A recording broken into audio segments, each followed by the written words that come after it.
मुजफ्फरनगर में आगामी पर्व और त्योहारों को लेकर प्रशासन पूरी तरह अलर्ट मोड में नजर आ रहा है। संत रविदास जयंती और शब-ए बारात के मद्देनजर जिलाधिकारी उमेश मिश्रा और वरिष्ठ पुलिस अधीक्षक संजय कुमार वर्मा ने नगर क्षेत्र के खालापार और कोतवाली नगर थाना क्षेत्रों में भारी पुलिस बल और दंगा नियंत्रण उपकरणों के साथ फ्लैग मार्च किया। इस दौरान संवेदनशील इलाकों, प्रमुख बाजारों और मिश्रित आबादी वाले क्षेत्रों में सुरक्षा व्यवस्था का जायजा लिया गया और आमजन को सुरक्षा का एहसास कराया गया। अधिकारियों ने पुलिस को लगातार गश्त, संदिग्धों की चेकिंग और अफवाह फैलाने वालों पर सख्त कार्रवाई के निर्देश दिए। साथ ही लोगों से आपसी भाईचारा बनाए रखने की अपील की।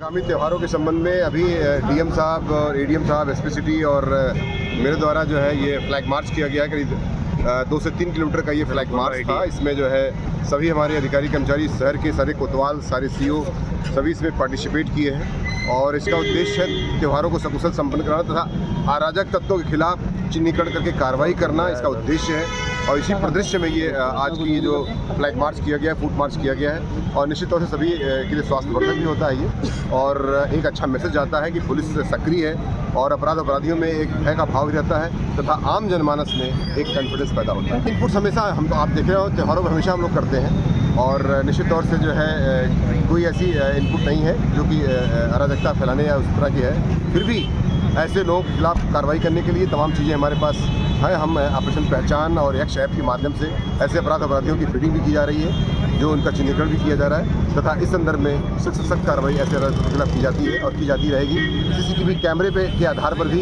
कई बार चीज़ें कराई जाती हैं क्योंकि कैमरा झूठ नहीं बोलता, जो दिखता है वो निश्चित और सच होता है और उसी आधार पर हम विधिक कार्रवाई उनके खिलाफ अमल में लाई जाती है। इस फ्लैग मार्च और फुट मार्च का उद्देश्य वही था, शांति व्यवस्था बनाए रखना तथा आम जनमानस में कॉन्फिडेंस रहे और शांति व्यवस्था बनाए रखने में सच योगदान। मुजफ्फरनगर के मलीरा गांव से एक गंभीर मामला सामने आया है, जहां काली नदी के पास स्थित तिरुपति एंटरप्राइजेज फैक्ट्री पर रबर टायर जलाकर अवैध रूप से तेल उत्पादन का आरोप लगा है। ग्रामीणों का कहना है कि फैक्ट्री से निकलने वाला जहरीला धुआं और दुर्गंध पूरे गांव के लिए जानलेवा साबित हो रहा है। बड़ी संख्या में लोग कैंसर, टीबी और सांस की बीमारियों से ग्रसित हो रहे हैं, जिससे ग्रामीण पलायन को मजबूर हैं। आरोप है कि कई बार शिकायत के बावजूद अधिकारी मौके पर नहीं पहुंचे और कागजी जांच कर ली गई। अब ग्रामीणों ने जिलाधिकारी से स्वयं संज्ञान लेकर फैक्ट्री बंद कराने की मांग की है। हम यहाँ आए, हम मरना नहीं चाहते साहब, हम जीना चाहते हैं।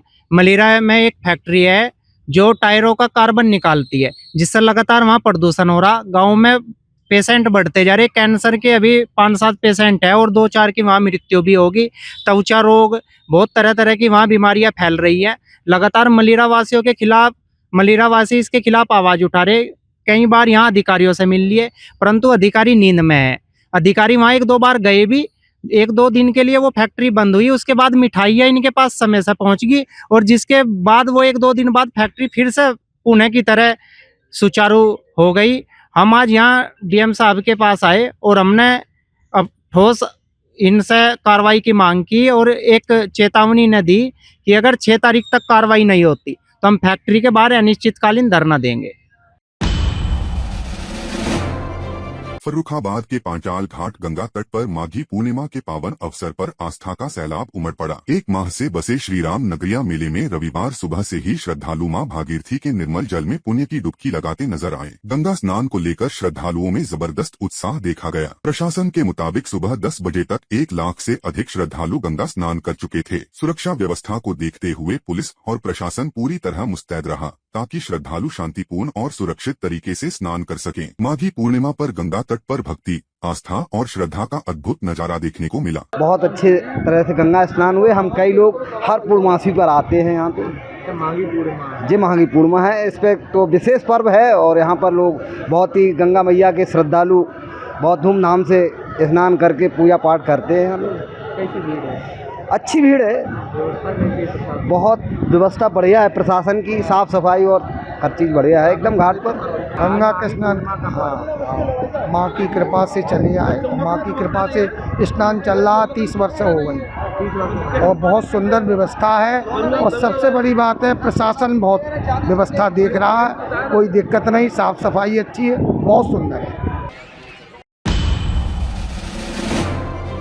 जम्मू कश्मीर के डोडा जिले के ऊपरी इलाकों में आज एक बार फिर मौसम ने करवट ली और ताजा बर्फबारी शुरू हो गई। मौसम विभाग द्वारा पहले ही 1 और 2 फरवरी को बर्फबारी का पूर्वानुमान जारी किया गया था, जो अब सही साबित होता नजर आ रहा है। ऊंचे पहाड़ सफेद बर्फ की चादर से ढक गए हैं, जिससे पूरे क्षेत्र में कड़ाके की ठंड बढ़ गई है। हालांकि ठंड से जनजीवन प्रभावित हुआ है, लेकिन बर्फ से ढके पहाड़ों के नजारे बेहद मनमोहक हो गए हैं, जो स्थानीय लोगों और सैलानियों को खासा आकर्षित कर रहे हैं।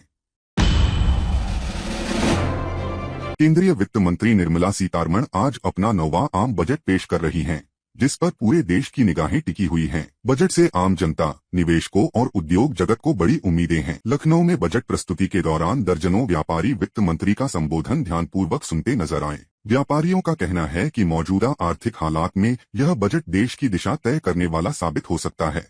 उन्होंने केंद्र सरकार के इस बजट को ऐतिहासिक बताते हुए कहा कि इससे व्यापार, निवेश और रोजगार को नई मजबूती मिलेगी। अब सभी को इंतजार है कि बजट के जरिए सरकार देश की अर्थव्यवस्था को किस नई ऊंचाई तक ले जाती है।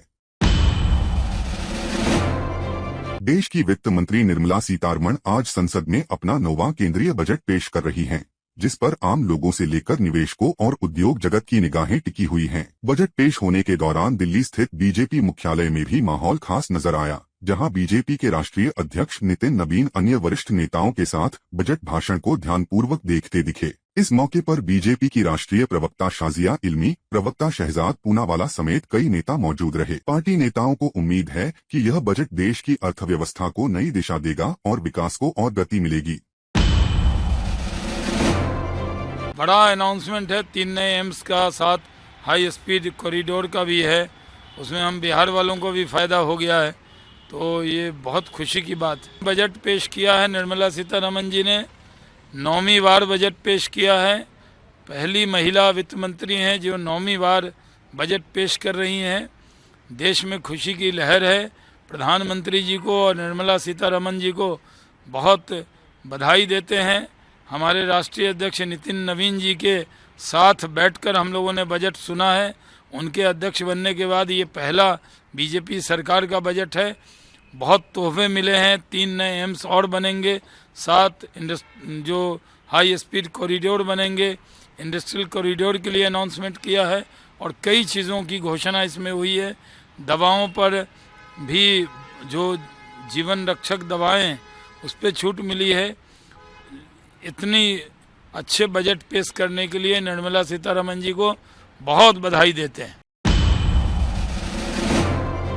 कर्तव्य भवन में ये पहला बजट बना है जो भारत सरकार के जो कर्तव्य हैं, दायित्व हैं, उसका निर्वहन भी करता है।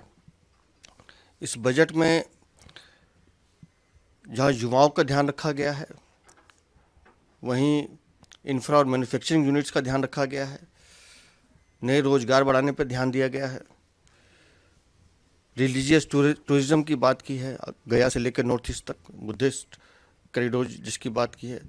7 नए रेल प्रोजेक्ट की बात की है। उसी तरह से कोस्टल एरियाज में 20 नए रूट बनाए गए हैं। मुझे लगता है कि विकास की हर वो गति जो हिंदुस्तान के हर कोने से कहाँ से उसको गति मिल सकती है, उस दिशा में ये बजट है। और माननीय वित्त मंत्री ने एक मजबूत भारत, एक विकसित भारत जिसकी कल्पना 2047 में माननीय प्रधानमंत्री जी कर रहे हैं, उस दिशा में जाने वाला बजट है। और कुछ स्ट्रॉन्ग स्टेप्स लिए गए हैं जो सही दिशा की तरफ जाते हुए दिखाई देते हैं।